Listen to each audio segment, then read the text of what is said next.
Estamos recebendo aqui nosso podcast a competentíssima delegada Jaqueline, que tem uma grande folha de serviços prestados no município de Rio Verde e agora colocou seu nome à disposição como candidata a vereadora.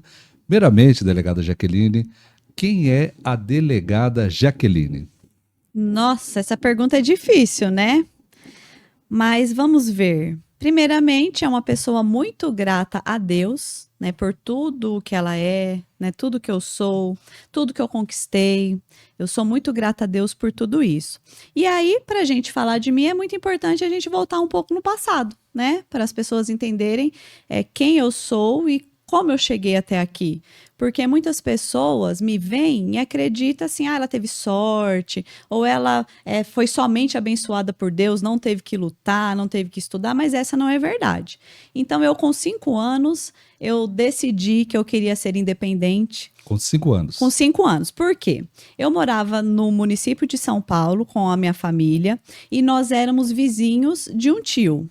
E esse tio era muito estudioso. Então, ele trabalhava durante o dia, ele já tinha família, tinha esposa, tinha meu primo.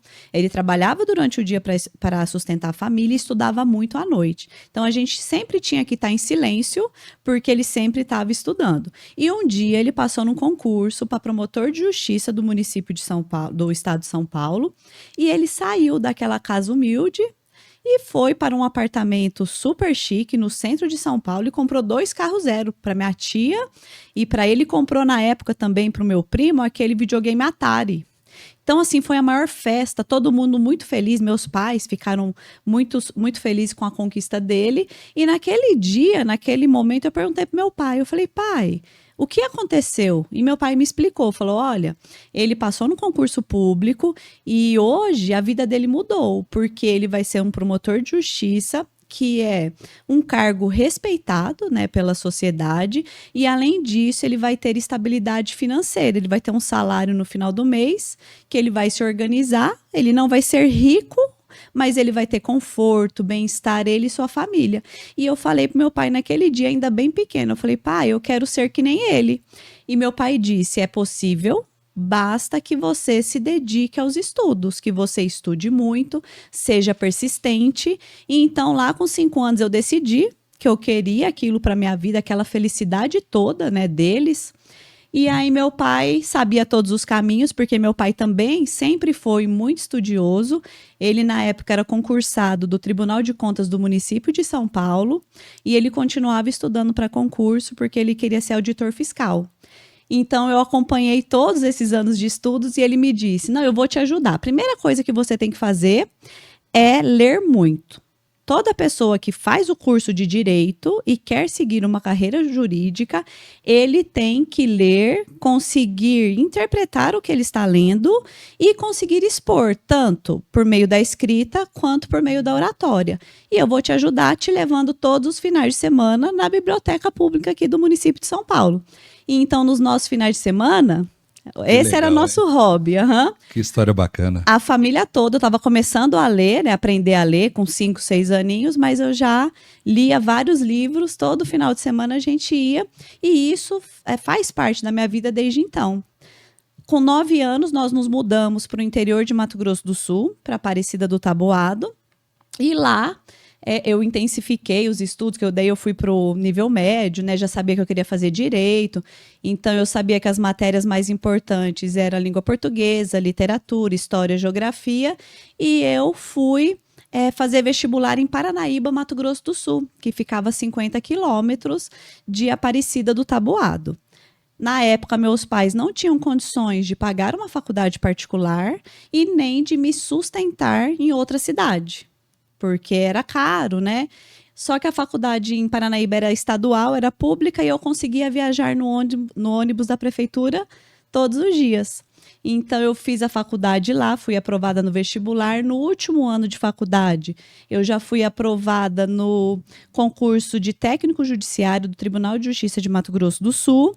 Me mudei para Campo Grande com 22 anos e lá eu intensifiquei ainda mais os estudos até passar no concurso para delegado de polícia aqui em Goiás. Antes de passar aqui em Goiás, eu passei em Santa Catarina também para delegado de polícia. Foram os primeiros concursos que eu fiz, Christian. Assim, tamanha dedicação né, que os primeiros concursos que eu fiz para delegado, eu tive êxito de ser aprovada. Eu fui chamada primeiro aqui, em Goiás, vim direto para Rio Verde, me apaixonei pela cidade, e quando eu fui chamada em Santa Catarina, eu não quis, né, eu tive certeza que aqui em Rio Verde era o lugar que eu queria ficar, a cidade que eu escolhi para ser a minha casa, a minha terra, o meu lar, e aí eu estou aqui desde 2010. Diante de uma carreira bem sucedida como delegada, por que você resolveu colocar o seu nome à disposição como candidata a vereadora? Isso, então, quando eu assumi o concurso, eu conquistei o meu objetivo, né? Que era ter a tranquilidade de um cargo que me conferisse um salário bom, que dá para eu ter minha casa, meu carro, respeito da sociedade, né? Então, eu posso dizer que ao assumir o concurso aqui, eu conquistei os meus objetivos.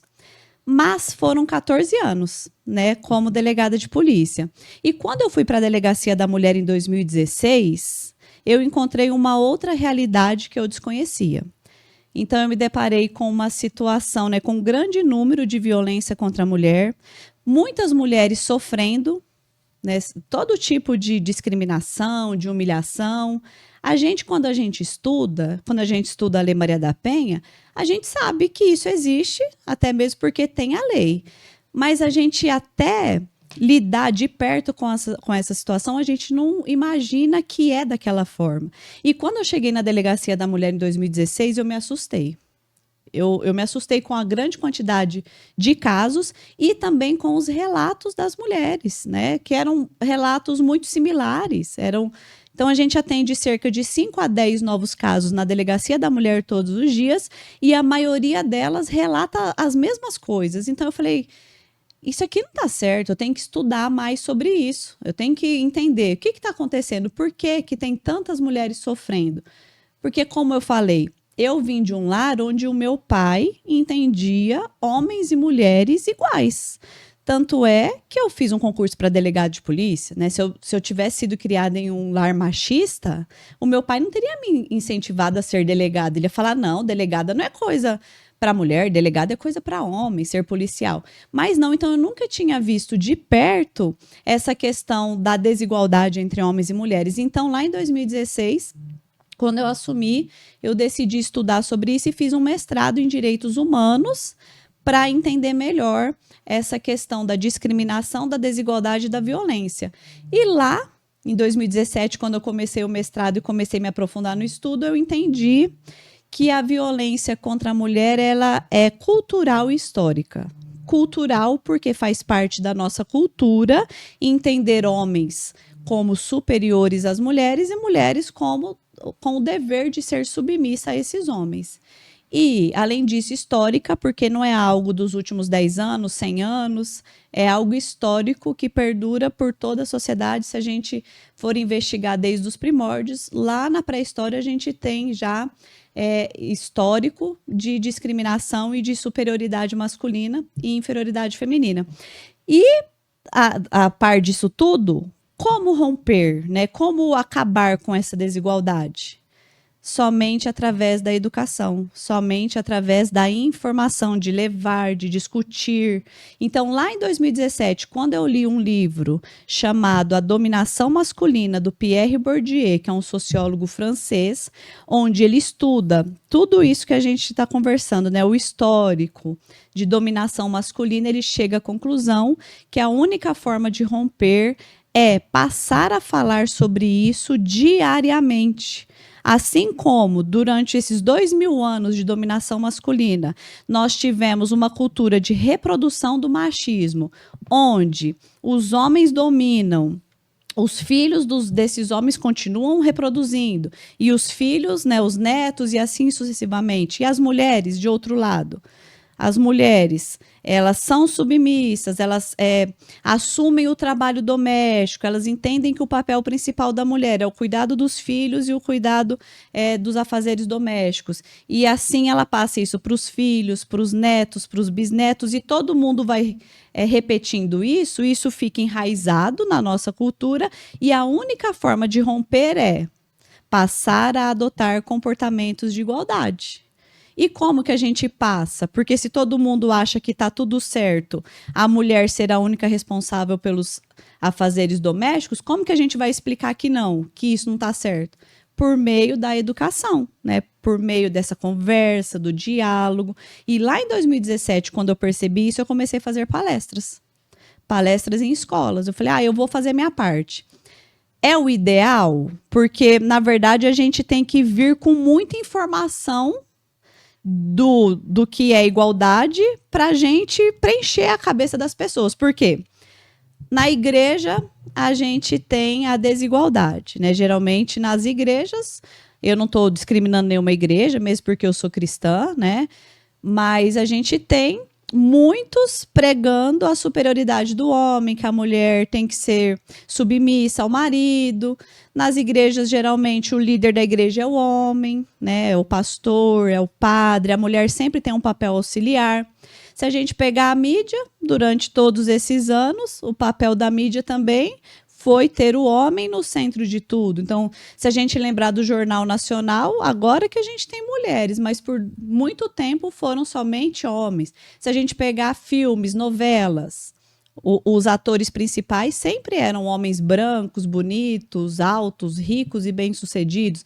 Então, toda a humanidade e a sociedade, ela é construída em volta desse homem que é o centro. E para a gente romper e colocar na cabeça das pessoas que não é assim, é muito difícil. Tanto é que o nosso inconsciente, ele é machista, de homens e de mulheres. E eu falo isso por mim. Eu estudo sobre isso desde 2016, que nem a gente está falando aqui.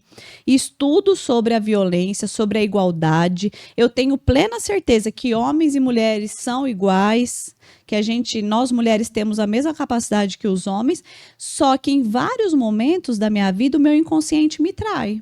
O meu inconsciente me trai como? Por exemplo, quando eu vejo um casal que o homem é menor que a mulher, que ele é mais baixo que a mulher, eu já olho automaticamente no pé daquela mulher para saber se ela está de salto. Porque se ela tiver de salto, significa que ela é mais baixa que ele. Mas se ela está sem salto e ela é maior que ele, o meu inconsciente já faz o seguinte cálculo. Ela é maior que ele, mas ela é mulher, ela é o sexo frágil. Ele deveria ser maior e mais forte que ela para protegê-la. Então, essa mulher que é o sexo frágil, que está com um homem menor que ela está desprotegida. Mas é o meu inconsciente, porque depois eu paro e penso, não, a mulher não precisa de proteção, a mulher pode ser independente, dona de si, ser quem ela quiser.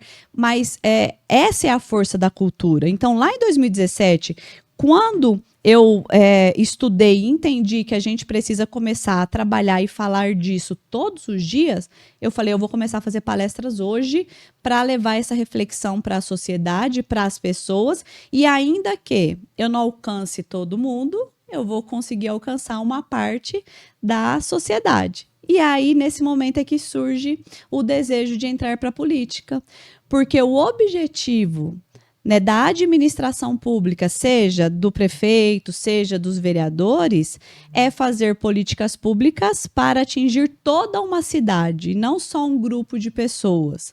Então, o objetivo é entrar para a política para fazer aquilo que eu já faço, mas de forma mais ampla, né, de forma mais completa, atingindo toda a sociedade. E, além disso, Christian, um outro motivo também que me faz querer entrar para a política é o sentimento de retribuição. De retribuição por quê?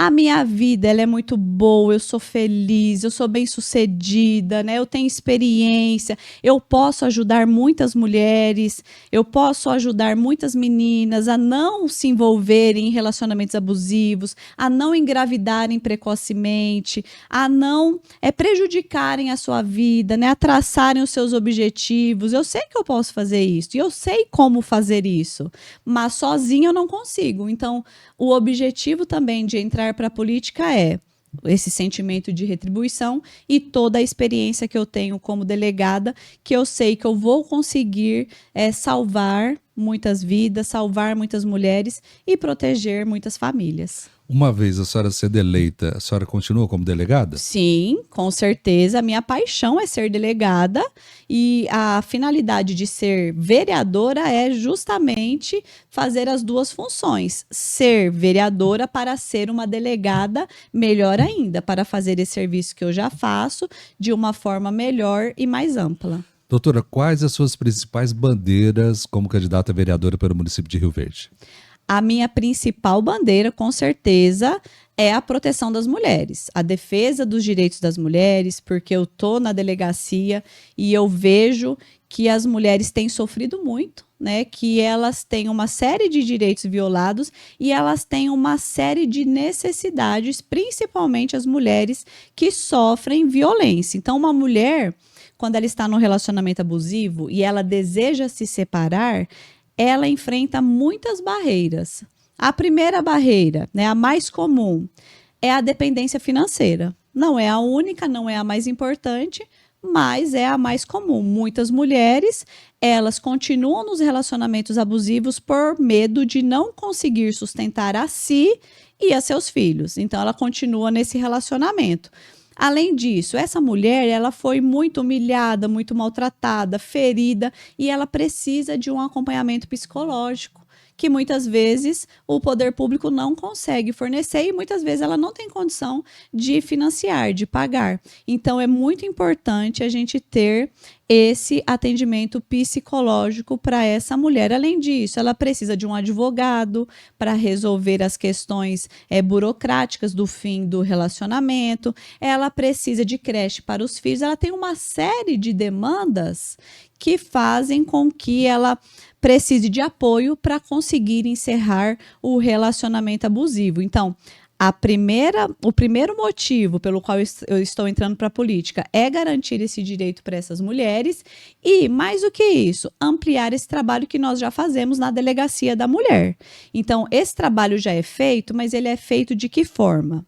Ele é feito de forma muito iniciante, incipiente, com parcerias, né? Nós procuramos a iniciativa privada, empresas para dar emprego para essa mulher, procuramos parceiros, como por exemplo o Senar é parceiro da delegacia para dar cursos profissionalizantes para essa mulher. Então a gente consegue fazer e ajudar algumas mulheres, mas o objetivo, conforme eu falei, é ajudar todas as mulheres que precisam, que necessitam.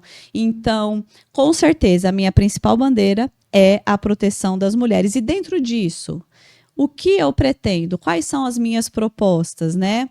A primeira, então, é ampliar esse atendimento que a Delegacia da Mulher já faz, para a gente atender todas as mulheres de forma mais eficiente.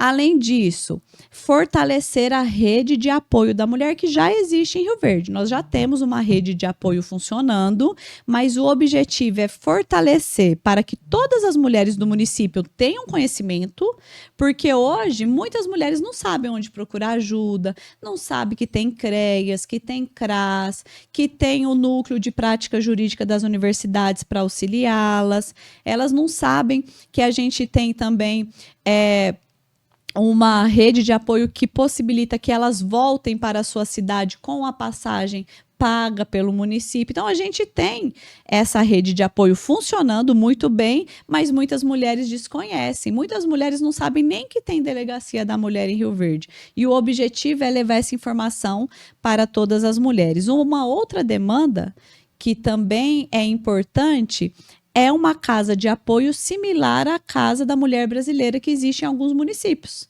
Então, em alguns municípios, como por exemplo em Campo Grande, Mato Grosso do Sul, a gente tem uma Casa da Mulher Brasileira, onde todas as necessidades da mulher é atendida em um único só lugar. Então, a mulher, ela precisa, que nem eu falei, ela precisa de denunciar a delegacia, né? Precisa de ir até a delegacia para fazer a denúncia, está na Casa da Mulher Brasileira. O procedimento dela vai para o fórum, ela vai ser ouvida na audiência. O juizado também está dentro dessa mesma casa. Ela precisa de passar pelo médico, pelo ML. O ML também está dentro da casa. Ela precisa de apoio psicológico. O CREAS também já está lá dentro. Ela precisa da Patrulha Maria da Penha para retirar os pertences pessoais dela de casa. a patrulha também está lá. Ela precisa da defensoria pública ou de um advogado para auxiliá-la nas questões referentes à separação. Também já está no mesmo lugar. Por que que isso é importante? Por que que eu entendo que é importante ter um único lugar para a gente atender essa mulher? Porque muitas vezes a mulher ela vai a pé para a delegacia. Então, às vezes ela mora na Promissão e vai a pé à delegacia porque ela não tem como pagar, né, não tem meio de condução. E quando chega na delegacia, ela é informada, para resolver isso você precisa ir lá no fórum. Ou para resolver isso, você precisa ir lá no ML, que fica no Veneza.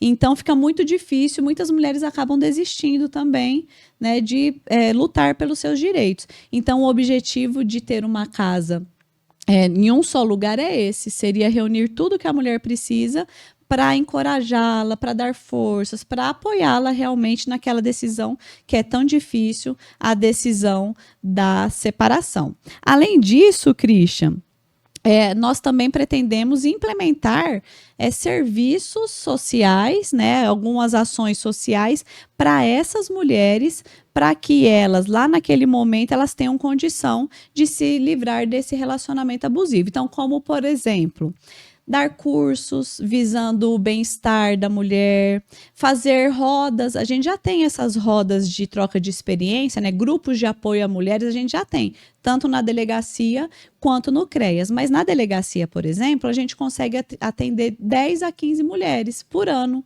que é muito pouco. A gente precisava de ter um grupo maior, né, com mais condições de atender mais mulheres. Precisamos de mais psicólogos, então, para atender. Além disso, dar cursos de capacitação, curso de educação financeira para essa mulher, para ela aprender a administrar o lar, administrar as suas finanças quando ela começar a trabalhar. Então, tudo isso, pensando no bem-estar da mulher, a gente tem em mente e certamente, se a gente for eleita, né, vereadora, isso será a prioridade. Minha bandeira principal é essa, a proteção das mulheres. Na educação? Na educação?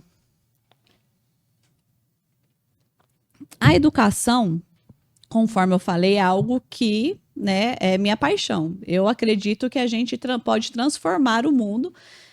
Pode não. A única forma de transformar o mundo é por meio da educação, por meio de uma educação de qualidade. Então, conforme eu falei, quando eu estudei sobre a violência contra a mulher, eu percebi que nós temos que fazer campanhas voltadas para a prevenção da violência. E logo lá em 2016, 2017, eu comecei a fazer essas palestras de forma voluntária e de forma individual. Consigo alguns parceiros, né? A gente começa ali com 10, 15 pessoas, mas ao final acaba que chega somente eu lá, porque eu assumi o compromisso e eu vou até o final. Quando eu dou minha palavra, eu cumpro. Mas o objetivo é estender essas campanhas que são maravilhosas e dão resultado para todas as escolas, principalmente com jovens e com crianças. O objetivo é despertar nas crianças e nos jovens tanto o espírito de igualdade, para que eles se entendam como iguais, e principalmente nas meninas, elas acreditarem que elas são capazes e que elas podem sonhar e com estudo e dedicação elas vão conquistar os seus sonhos. Elas podem ser quem elas quiserem. Então, quando a gente fala isso, muita gente critica, mas o objetivo é exatamente esse. Então, ir até as escolas com campanhas abrangentes para atingir todas as escolas da zona rural, da zona urbana, né, de todas as faixas etárias, começando ali na 5ª série até o 3º ano, levando informações sobre a igualdade entre homens e mulheres com o objetivo de construir uma sociedade mais justa e igual. Se todos se enxergam como iguais, no futuro, pode falar. Você está falando a respeito dessa igualdade, a gente sabe que Rio Verde tem muitos grupos vulneráveis. A senhora sendo eleita vereadora, quais são os seus projetos para os grupos vulneráveis? Isso, então, o primeiro objetivo é focar na violência contra a mulher, porque é o que eu tenho mais domínio, mas certamente nós temos pessoas com deficiências, nós temos idosos que também são grupos vulneráveis, nós temos a violência contra crianças e adolescentes, nós temos a comunidade LGBTQIA+, que sofre muito preconceito e discriminação. Então, essas campanhas que eu menciono, que inicialmente são voltadas para os direitos iguais, eu pretendo também fazer campanhas voltadas para todos os grupos vulneráveis. Quando eu falei em casa de apoio para a mulher, a gente também precisa de ter um centro de atendimento de pessoas vulneráveis. Então, esses grupos, quando a gente fala em vulneráveis, conforme eu citei, são pessoas com deficiência, e a gente pode incluir também os autistas, que é um grupo que está crescendo. Eu li um artigo a semana passada que a previsão para 2025 é de que a cada 2 crianças, uma vai nascer com autismo. E esses números a gente está constatando na prática. Então, a gente está vendo crescer em volta da gente. Hoje, todos os amigos que eu conheço têm um filho, ou um irmão, ou um parente com autismo.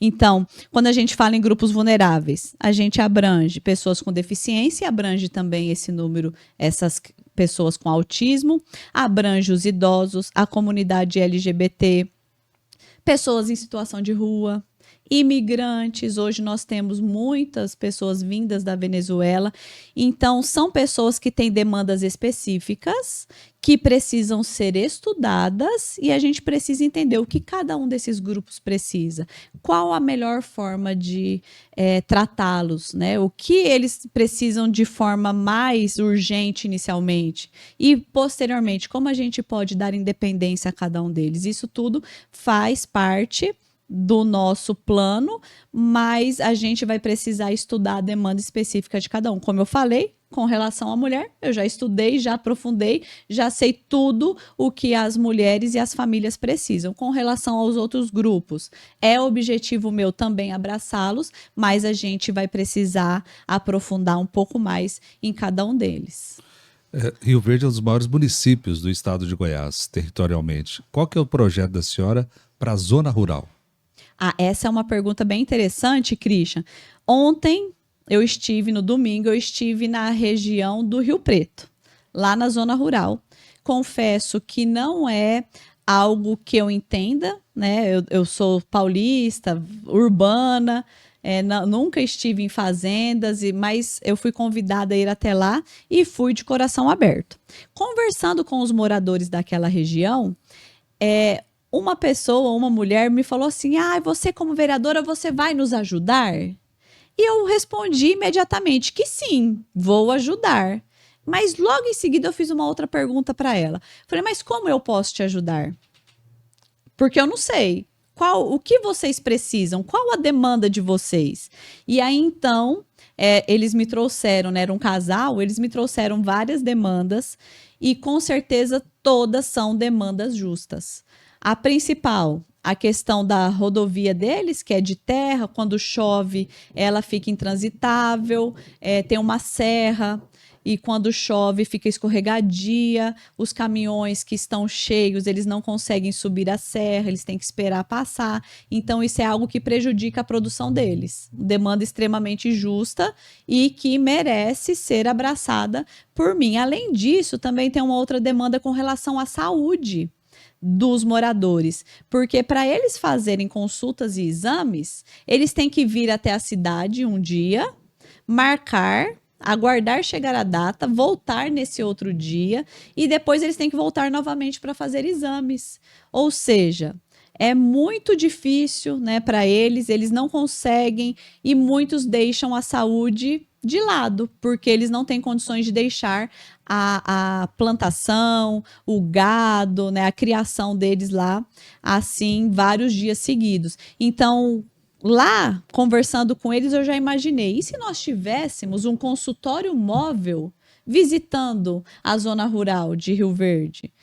Cada semana ou cada dia vai para uma região diferente. Não é difícil, né? Rio Verde é uma cidade rica, é uma cidade que arrecada 5.700.000 reais por dia, que é plenamente possível disponibilizar um consultório móvel para visitar a zona rural, levando dentista, levando exames laboratoriais, levando médicos. Então, certamente, essa demanda que me foi trazida é uma demanda justa e que eu com certeza vou abraçar e vou levar lá para a Câmara caso seja eleita. E com isso, Christian, eu também queria deixar bem claro que eu sou delegada de polícia, então a minha bandeira principal é a proteção das mulheres. A segurança pública também faz parte, né, da minha profissão. Eu tenho conhecimento de segurança. Os delegados aqui de Rio Verde estão todos me apoiando, estão todos comigo. Todos eles têm conhecimento sobre segurança pública, sabem o que a cidade precisa, o que pode melhorar, o que não pode. Tem a questão da educação,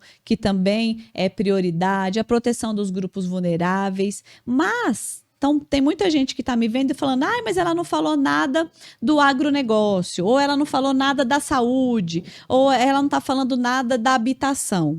Mas o que eu percebo com o que eu falei agora acerca da zona rural é que eu tenho condições de entender qualquer demanda que me seja trazida, qualquer demanda justa, né, legal, que esteja de acordo com a lei, que esteja voltada para o bem da sociedade. Eu tenho condições de entender, estudar e trazer as soluções, elaborar um projeto de lei, de todas as áreas, né? Não é porque eu não citei nada relacionado ao agronegócio que eu não tenho condições de atender uma pessoa que vai me explicar o que é necessário. Eu necessito do poder legislativo para fazer uma lei específica neste ponto. Eu tenho condições de estudar, né, de fazer uma análise e de propor a lei, de propor o projeto de lei, de propor uma outra solução.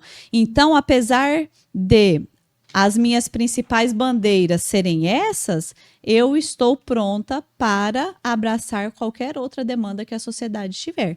E é importante falar também acerca da equipe, né, da minha equipe que eu vou formar.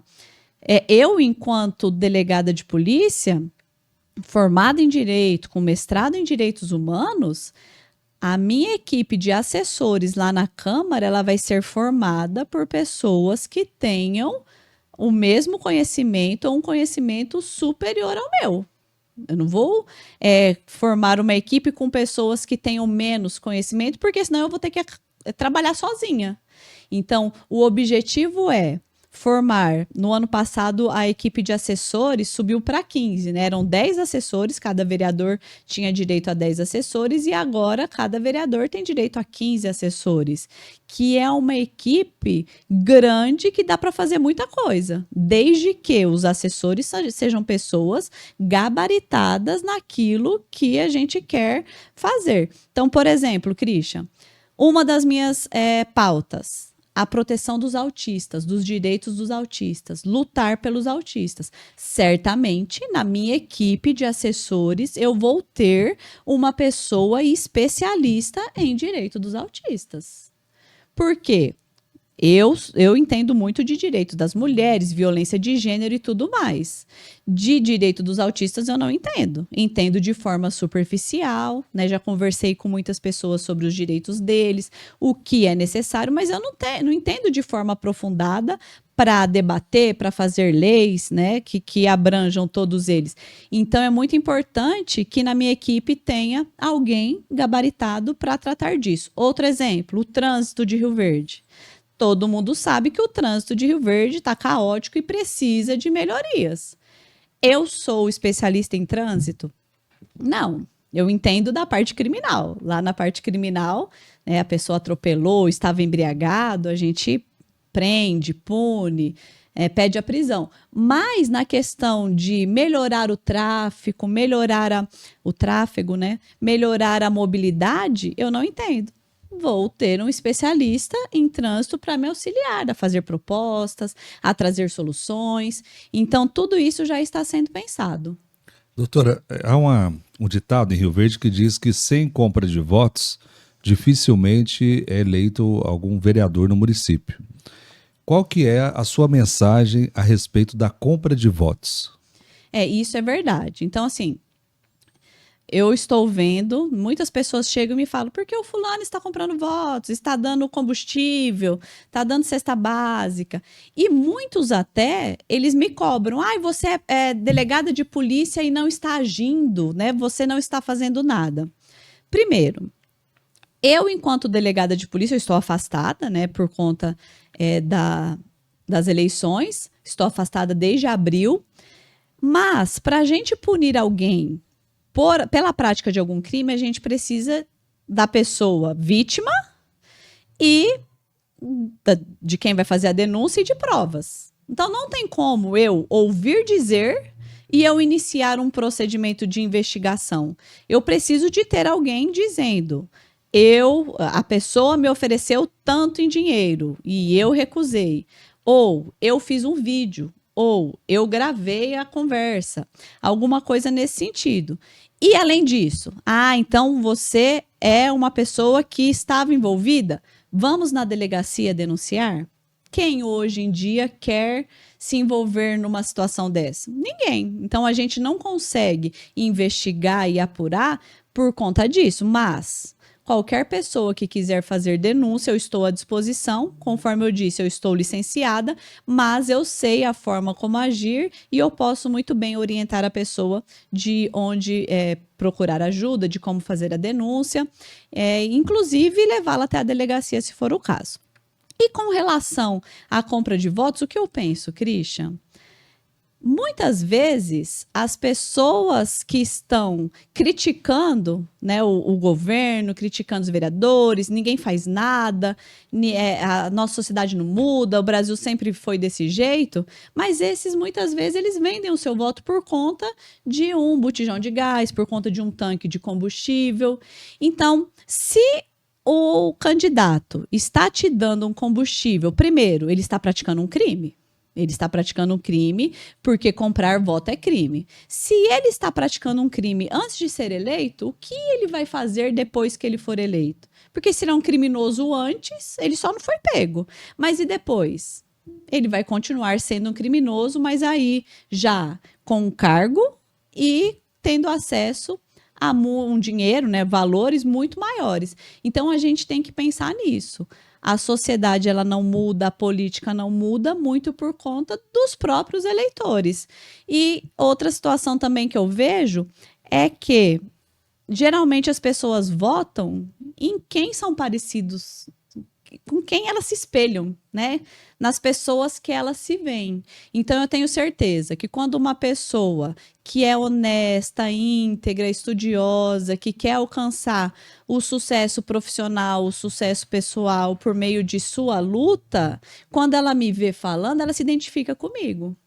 Por outro lado, quando a pessoa é o espertinho, que quer levar vantagem em tudo, que não se importa de pegar um dinheiro que não é dela, que não se importa em receber um dinheiro que não lhe era devido, quando ela vê um vereador oferecendo todas essas vantagens, ela se espelha nele, ela vê aquele vereador como alguém como ela e acaba votando nele. Então, toda vez que a gente sabe que aquele candidato está comprando voto. Todo mundo sabe os candidatos que estão comprando voto. E quando a gente vê alguém com o carro plotado, né, com o citru, o adesivo daquele candidato, aquela pessoa que está pedindo voto e trabalhando para ele está dizendo: eu voto nele porque ele é exatamente igual eu sou ou igual eu seria caso eu fosse eleito. E é por isso que a nossa sociedade está assim. O problema do Brasil não são os políticos, o problema somos nós. Os eleitores. Nós, os eleitores. Delegada, geralmente os delegados candidatos Brasil afora, eles utilizam a estrutura, no caso de delegada, principalmente a senhora como delegada da Delegacia da Mulher, geralmente expõe casos, utiliza o sensacionalismo para angariar votos. E na sua campanha não tem. O porquê da sua campanha que não utiliza vítimas, por exemplo, do caso de violência? Christian, assim, muitas pessoas me criticam por muitas das minhas condutas nessas eleições, né, na campanha. Eu estou sendo muito criticada, todos os dias eu recebo críticas sobre diversos assuntos e esse é um deles. Que eu tenho que tirar foto com mulheres machucadas, com o olho roxo, abraçando, que eu tenho que ir para os bairros e abraçar a gente pobre.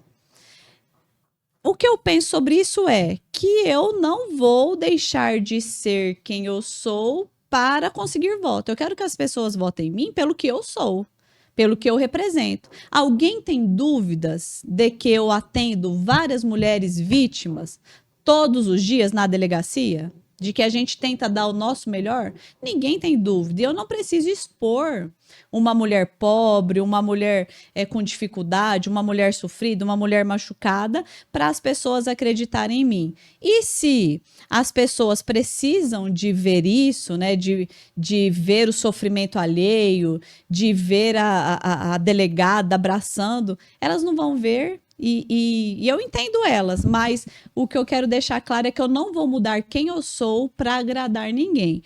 De outro lado, muitas pessoas me falam: porque você vai ter que bater de porta em porta nas casas das pessoas no final de semana, vai ter que gastar botina. E eu, desde o começo, fui bem sincera.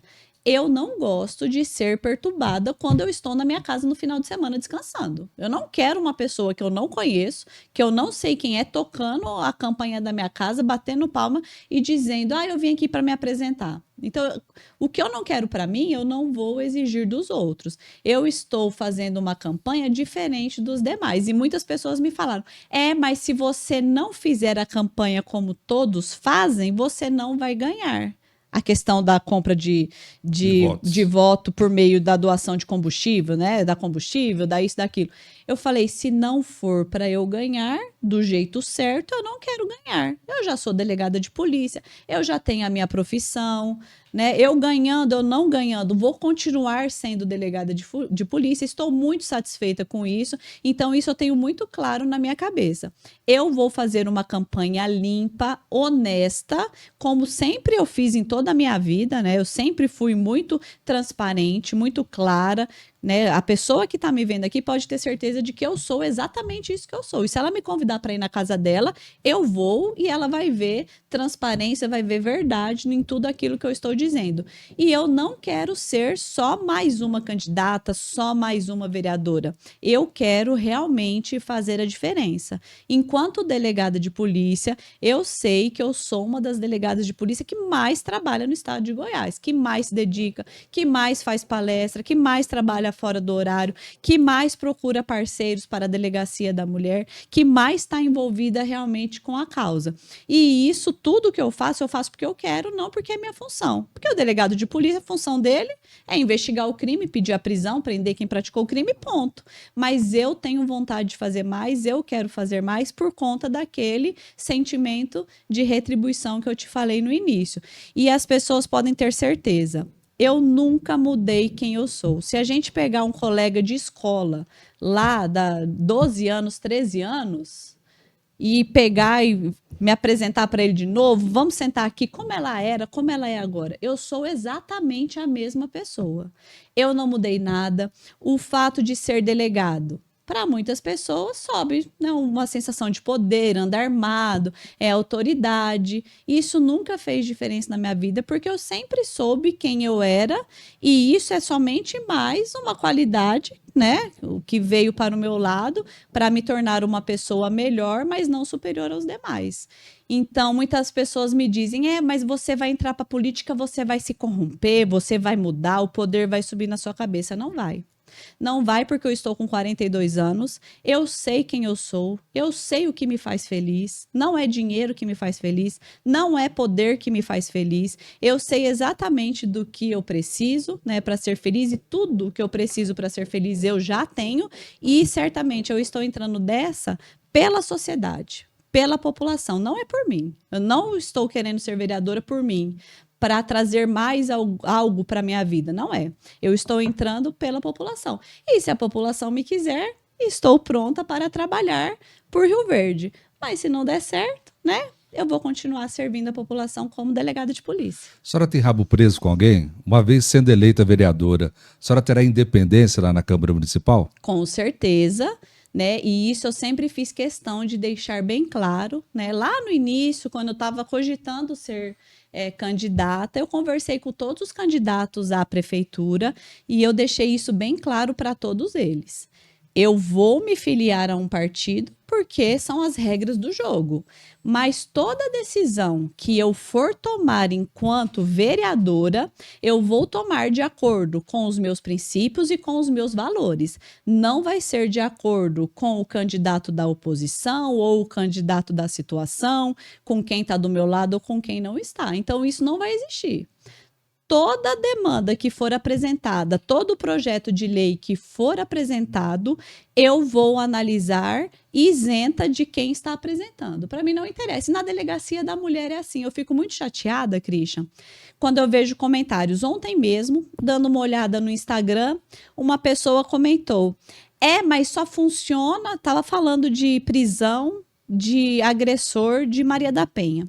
Só funciona quando as pessoas são ricas, porque para pobre não funciona. Isso não é verdade. Eu atuo na delegacia da mulher com fatos. Então, todo caso que chega para mim, eu analiso o fato. Não me interessa quem são as partes. Muitas vezes, eu nem sei o nome das partes. Nem sei se é rico, se é pobre, se trabalha não sei na onde, se mora no tal bairro. E muitas vezes eu encontro pessoas na rua, e principalmente agora na política. Recentemente, eu encontrei muitos homens que chegaram em mim e me disseram: doutora, você salvou a minha vida. E eu não sabia quem era. Como assim eu salvei a sua vida? Porque naquele caso, assim, assim, assado, a senhora lembra?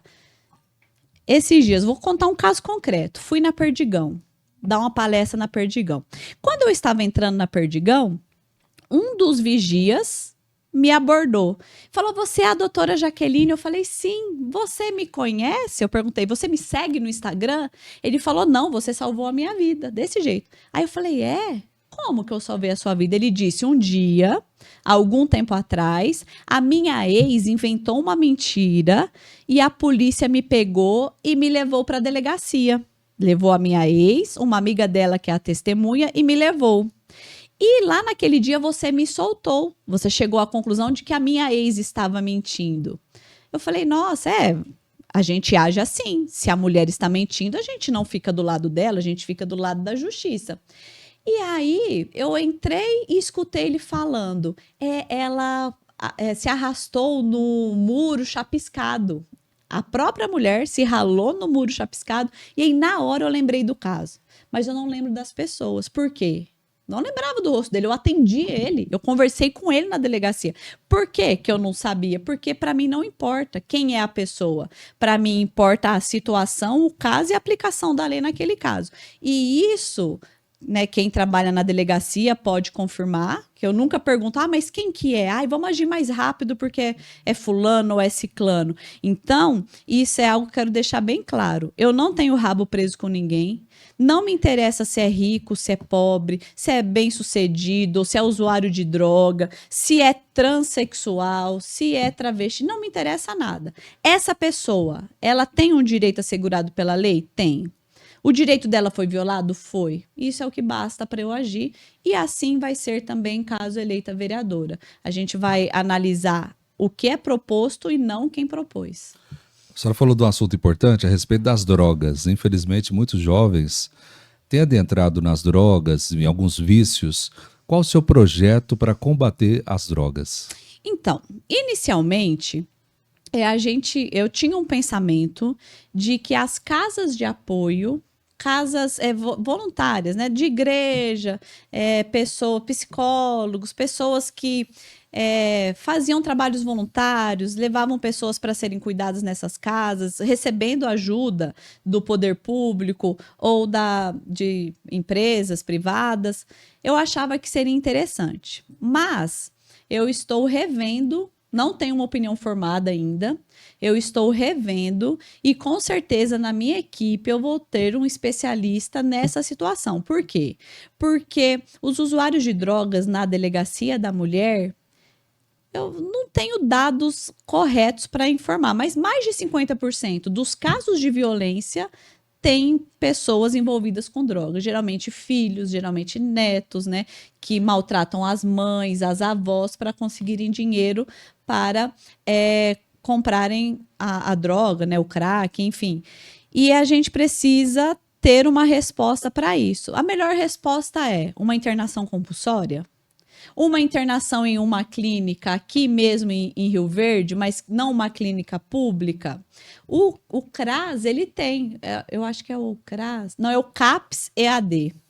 O CAPS EAD, que está ligado à Secretaria de Promoção Social, ele faz esse trabalho de recuperação, de acompanhamento de pessoas usuárias de droga. Mas a pessoa fica na casa dela. Então, mas eu também nunca acompanhei de perto para saber até que ponto esse tipo de tratamento funciona. Então, certamente, essa situação dos usuários de drogas, eu quero me aprofundar e quero ter uma opinião formada no melhor tipo de tratamento que eles merecem, porque com certeza vai salvar muitas famílias, vai livrar muitas famílias de situação de violência e de situação de sofrimento. Então é uma das suas bandeiras. Com certeza é uma das minhas bandeiras, porque a criminalidade, a maioria dos casos de criminalidade envolvem pessoas, né, usuárias de droga, principalmente na delegacia da mulher, como eu falei, e com certeza ter uma solução para essa situação é importante para toda a sociedade. Rio Verde é um dos municípios que mais cresce em todo o país, recordista de crescimento habitacional, de população, aqui do estado de Goiás. A senhora tem algum projeto para as pessoas que chegam no município e não têm moradia, uma vez que o custo de vida aqui é extremamente alto? Então, um projeto sobre isso eu não tenho, mas eu já ouvi o Lissauer, né, que é o candidato do meu partido a prefeito, falar muito sobre isso, e eu concordo com tudo que ele diz no tocante à habitação, porque, segundo ele, em Rio Verde nós temos cerca de 30 mil famílias vivendo de aluguel, e é isso que tem impactado os aluguéis serem tão caros. Então, é projeto do Lissauer, se eleito prefeito, construir não somente o município financiar, mas um financiamento meio a meio entre as pessoas que pagam aluguel e o município subsidiando essas casas, para que a pessoa que paga o aluguel ali de R$ 1.000, R$ 1.500, pague uma parcela de R$ 600, mas na casa própria. Quando a gente tiver, então, 30 mil famílias, 20 mil com a casa própria, o preço do aluguel tende a cair. Então, eu acredito que essa proposta dele é a melhor para resolver essa questão da habitação aqui em Rio Verde. E eu vou lutar certamente para que as mulheres vítimas de violência, que estão saindo de relacionamentos abusivos, que têm filhos, que não têm como trabalhar, que estejam em situação de vulnerabilidade, tenham prioridade nesses projetos de habitação, né, do poder público municipal. Eu tenho também o objetivo de mapear, junto com a Secretaria de Promoção Social, todas as famílias vulneráveis. Eu quero saber quem são as famílias vulneráveis de Rio Verde. Quem recebe até um salário mínimo, né? Quem recebe menos de um salário mínimo? Como que essas famílias estão vivendo? Então, a gente tem esse objetivo para a gente poder fazer políticas públicas eficazes para alcançar todas essas pessoas. Aproveitando essa deixa, a senhora é favorável às pessoas vulneráveis a dar a vara para pescar ou já dá o peixe pronto? Então, essa questão ela é bem complexa, porque a nossa cultura é uma cultura de assistencialismo. As pessoas estão acostumadas a pedir cesta básica, a pedir isso, pedir aquilo, e os políticos, os nossos políticos também estão acostumados a dar o que as pessoas pedem. Eu acredito que o assistencialismo ele é importante em um primeiro momento. Então, a pessoa está em situação de vulnerabilidade, ela está passando fome, ela e os filhos, a gente tem que dar o sustento para aquela família. Mas, ao mesmo tempo, a gente já tem que criar uma consciência naquela família de que eles precisam conseguir se sustentar por si próprios. Então, a gente vai dando o que eles precisam para não morrer de fome, mas, ao mesmo tempo, a gente vai dando condições para eles se capacitarem, estudarem, fazerem um curso, né, profissionalizante, para que eles tenham condições de se sustentar. Eu acredito que todas as pessoas elas têm que seguir com as suas próprias pernas. Eu não sou a favor dessas campanhas e desses auxílios eternos. Ai, auxílio de filhos, por quantidade de filho, auxílio botijão de gás, eu sou contra, mas eu sei que tem muitas famílias que precisam e que é importante naquele primeiro momento. Por isso que é a importância do mapear. A gente vai mapear e entender, essa família aqui, ela é a mãe, o filho de 16 anos e 3 filhos menores. Essa mãe não tem condição de sustentar, mas a gente vai dar curso para o filho, a gente vai dar um curso para a mãe, para ela poder trabalhar no primeiro momento em casa. Esse filho, daqui 1 ano, 2 anos, ele vai ter condição de contribuir, e daqui 2 anos essa família vai conseguir andar sozinha, sem precisar de auxílio nenhum do governo, né? Então é nesse sentido que eu pretendo trabalhar. Eu sei que é difícil, porque conforme eu falei, a cultura é uma cultura de assistencialismo. Quando eu falo isso, muita gente pensa, ela vai acabar com o Bolsa Família. Não, não é nada disso, porque a gente sabe que precisa. Mas o objetivo é de que todas as pessoas sejam independentes, todas as pessoas sejam capazes de determinar quem elas são e determinar o futuro delas. Isso é muito importante, isso aumenta a autoestima, isso traz felicidade para as pessoas. Eu ser dona de mim, ter orgulho de que eu consigo me sustentar, consigo sustentar a minha família e não preciso do governo. Mas, conforme eu falei, a nossa cultura faz com que muitas pessoas acreditem que é bom ter assistencialismo, ter o Bolsa Família. Ah, eu ganho 60 reais do governo, isso é bom. Isso não é bom. Seria muito melhor se a pessoa tivesse a capacitação, tivesse um bom salário e conseguisse se sustentar, né? Ter um salário ali de 2, 3 mil, 4 mil é Até muito para melhor. autoestima seria interessante para as pessoas. Com né? certeza. Foram vários projetos. Para finalizar, uma mensagem à população rioverdense que possa confiar e votar na delegada Jaqueline. É isso mesmo. Então, eu estou me colocando à disposição. Conforme eu falei, não é um projeto pessoal. Eu não estou entrando para a política por mim. Eu estou entrando porque eu quero fazer a diferença. Eu quero fazer a diferença para vocês, para a sociedade. Eu quero dar orgulho para as pessoas que votaram em mim. E eu tenho certeza de que eu serei a melhor vereadora que Rio Verde já viu. Mas para isso eu preciso do voto de todos, preciso da confiança de todos. Então, neste momento eu quero pedir, né, que lá no dia 6 de outubro você vote 22123 para a gente mudar o futuro de Rio Verde.